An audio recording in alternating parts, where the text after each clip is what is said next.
Hello, I'm Jennifer Lisson, President and founder of the WHIT program. We are so grateful for your desire to help improve the lives of foster children.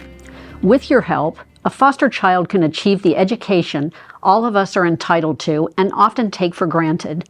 You can make the difference in a foster child graduating high school, going on to a successful career in life, and rising above the challenges they face due to no fault of their own. Each of these children have suffered abuse and neglect and certainly suffered trauma.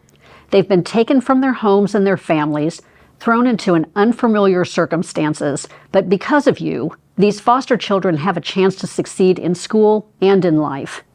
I'm Jeff Lisson, Vice President and co-founder of the WHIT program. Foster children have the lowest high school graduation rate of any group tracked by the state, lower than poor or minority children, lower even than homeless children. We aim to break what professionals that deal with the foster care system call the foster care to prison pipeline. Half of all fosters will be involved in the juvenile justice system by age 17, and 1 in 4 will be in the criminal justice system within 2 years of leaving foster care.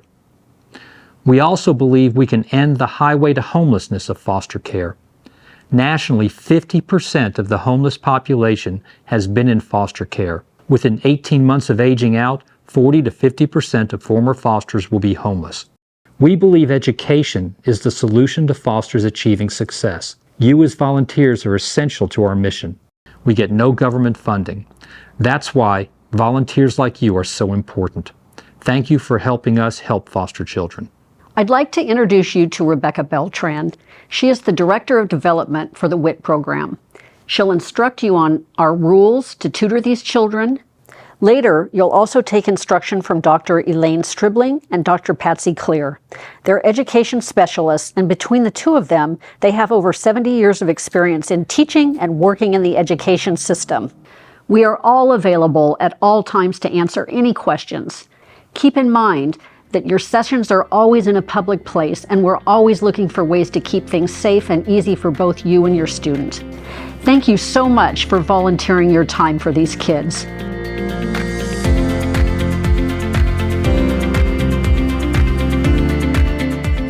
Hi, my name is Rebecca Beltran, and I'm the Director of Development here at the WHIT program.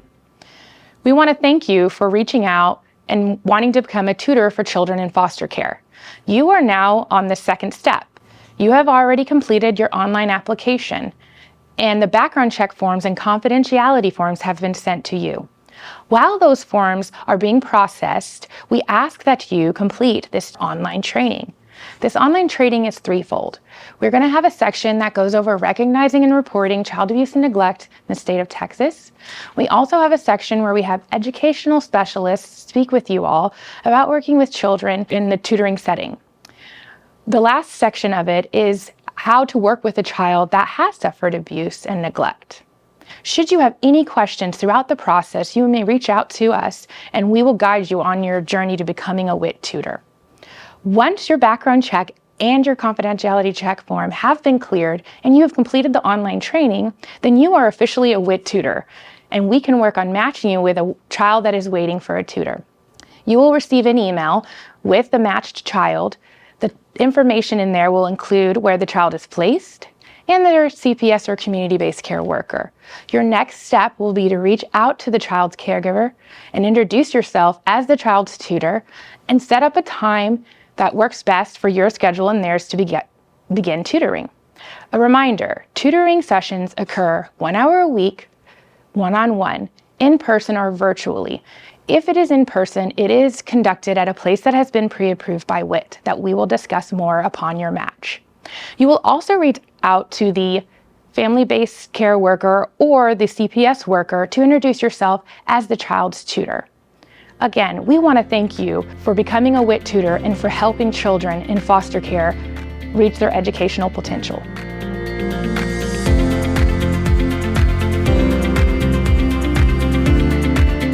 Hi, my name is Patsy Clear.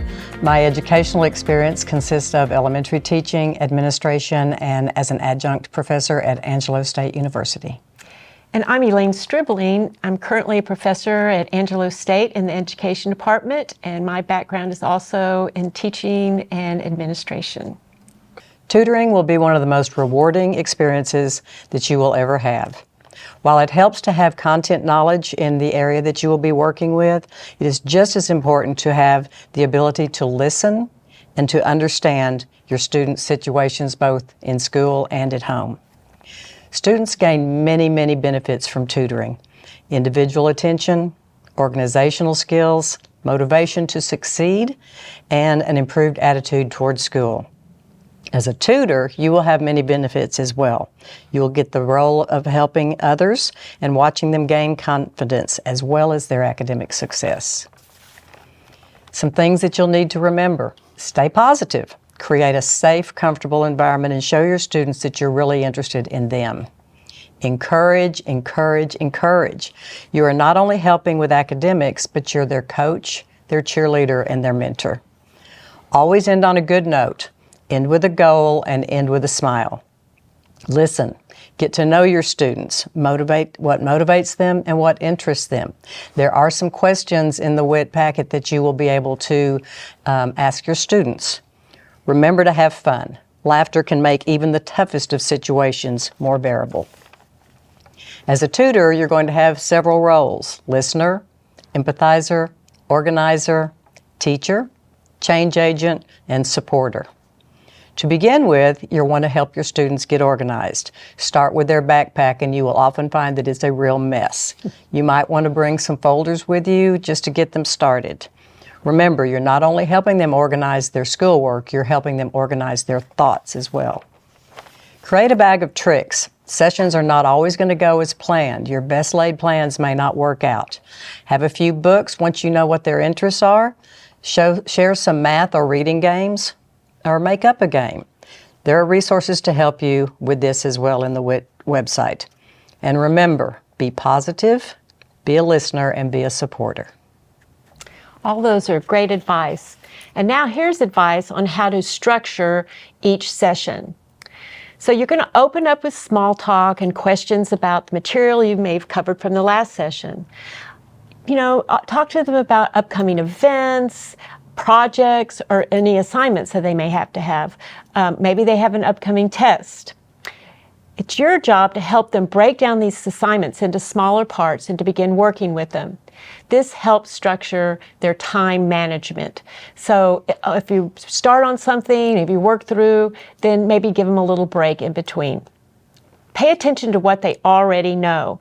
Find out what they're good at and things that they struggle. Students generally are aware of what their weaknesses are, so help them explain where they get lost. So you want to set goals together. You want to set big picture goals and maybe some minor goals. Big picture goals are maybe I want to make an A or B in this course. And a minor goal might think, I just want to get my homework done for this particular session. Be realistic about the time it takes to achieve them.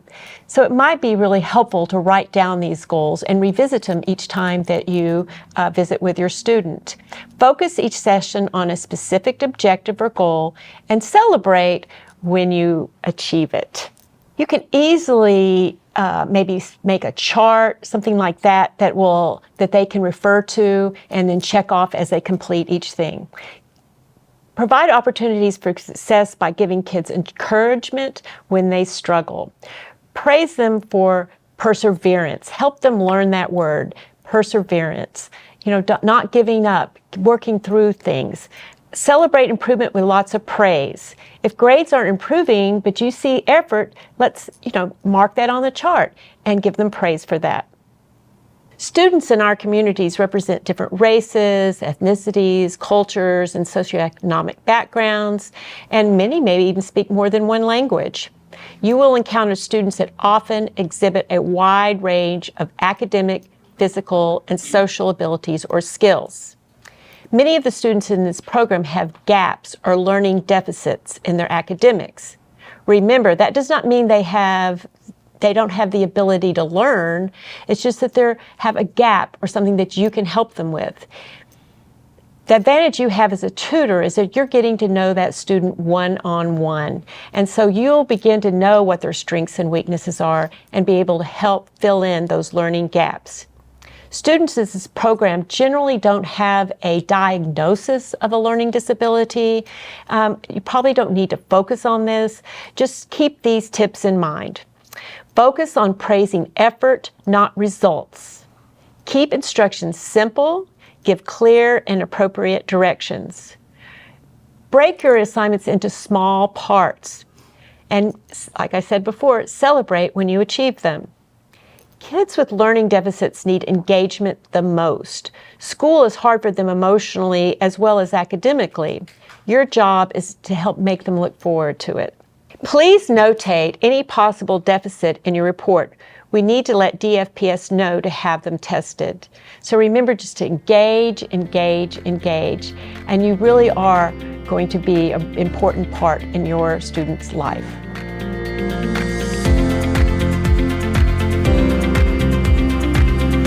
Can we just start with thank you? Thank you for being here. Thank you for saying yes to giving your time, your energy, and your brain power to the students in the WHIT program. The work this program is doing because of incredible people like you is such a gift. I know you will feel the gift of giving in the work that you do, but I want you to know that you are a gift to the heart and goals of this program, your students, and your community. You could be the reason a child's entire trajectory of life is altered. You might very well be helping change family trees, so thank you.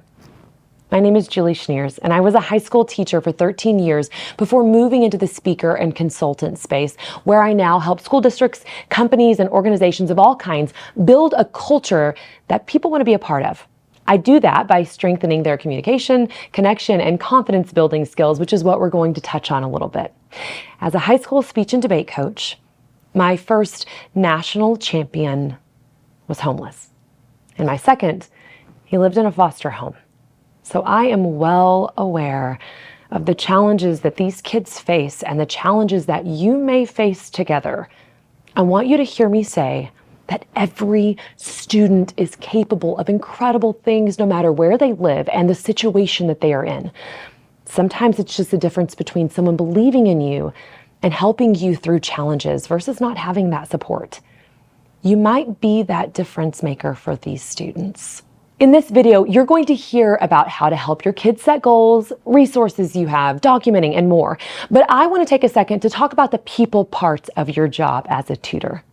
I'm going to share a couple of key pieces that might help you smoothly navigate your time with the students you tutor. Those pieces are building a connection, handling conflict, and leveling up your communication game. Building a connection is key. Of course, you want that connection to be a professional one, so always look through that lens. But having a working relationship that makes kids feel safe and not stupid is crucial. As a teacher, I taught all kinds of kids, and I want to tell you from experience something that you probably already know. Kids are only going to learn from someone that they feel comfortable with. Being vulnerable about struggles and school can be really challenging for anyone, but especially for someone who might not have had someone who believes in them and was able to help them through those tough subjects and spots in the past. So a great idea to kick off time together is to start sessions with a good old-fashioned get-to-know-you question. Now, it's not one-sided. It's a time that you both share, so craft your questions in a way that helps build confidence and understanding between you both. It's a fun way to edge into possibly challenging work while building that connection. Dr. Stribling will talk about some specific ideas also in the tutor training portion of the video. I would also challenge you to let your students set a specific goal for your time together that day before you deep dive into any work. That way you both can stay on track and help that student feel the progress you are making. Following that goal with some good affirmation and encouragement should get you started off on the right foot. Another good note is to end every session with a summary. You can ask your students, on a scale from 1 to 10, 10 being awesome, how helpful was today? And then let them be honest with you, following up with what could help us get to a 10. That kind of feedback will help you both as you continue to work together. It shows your student that you're invested, and it helps them learn to reflect. I know I am reiterating what you will or have heard from Dr. Clear, but finishing up with a positive note from your time together and noting their next steps will truly help your session end well. Those first and last impressions, they can make a big difference in how students feel about their tutoring time. Next, let's spend a little time talking about how to handle conflict. It's probably not lost on you that you might come across some challenges while you're tutoring. Schoolwork can be as challenging and frustrating as life situations. And to prepare you, let me share some helpful tips in handling those moments. If you have a student who's shutting down, it's okay to just sit with them. Sharing can be helpful. Going for a walk and talk can help shift emotions and frustration. And sometimes just holding space for them can remind them you care. If you hit a hard place in the conversation, more conflict than resistance, try sharing a positive before you share what might sound like a negative or a challenge. Growth can be challenging, but that can help show that you see the good and their strengths also. Another good starter is to open with a question and let them share. Summarize what you heard them say and then let them correct you. That might sound like this. What I'm hearing you say is, did I understand that correctly? Always keep a neutral tone, but don't be afraid to acknowledge theirs. Remember that you don't ever debate someone else's feelings. That's for them to feel, and it's okay whatever it is they feel. Always start by assuming good intent. We're showing up as our best self. Use statements starting with I instead of you. Don't try to control their narrative, like you look angry. And stay curious by asking questions. Questions can give you more information, and it reminds them you're interested in what they have to say. Finally, leveling up your communication. It can be a game changer to setting students up for success. In communication, there are 3 codes of a message: verbal, vocal, and nonverbal. All 3 play a key role in how you communicate with them, but also how they communicate with you. Verbal is what you say, of course, and you want to hear what they are sharing. Vocal is how it's being said. The tone, volume, speed, they all come into play here. However, the most impactful of all of these is nonverbal. As a matter of fact, nonverbal communication is 55% of every message. How you sit, eye contact, facial expressions, slumping shoulders, how you walk into a room, all of these can be huge indicators of what might not be said out loud. I challenge you to pay attention to not only the verbal and vocal parts of a message, but also theirs and your nonverbal communication. And don't forget about the power of asking curious questions and then pausing, listening long enough to give them time to respond. I hope these 3 key pieces help you with the people parts of your tutoring time. I'm a huge advocate for the power we have in making people the priority. Caring about and taking care of people helps drive success more than anything else we do. Listen, you have a heart for kids and helping others, or you wouldn't be here. So I know you're going to be great. Remember, you will leave a legacy in their minds. What do you want your legacy to be? How do you want to be remembered? And how are you going to bring that to life in every single tutoring session? We appreciate the heart, the time, and energy you're going to pour into our programs, kids. We hope this video has helped you feel even more confident moving forward. Thank you again for all you do and will do in helping tutor kids in the WHIT program.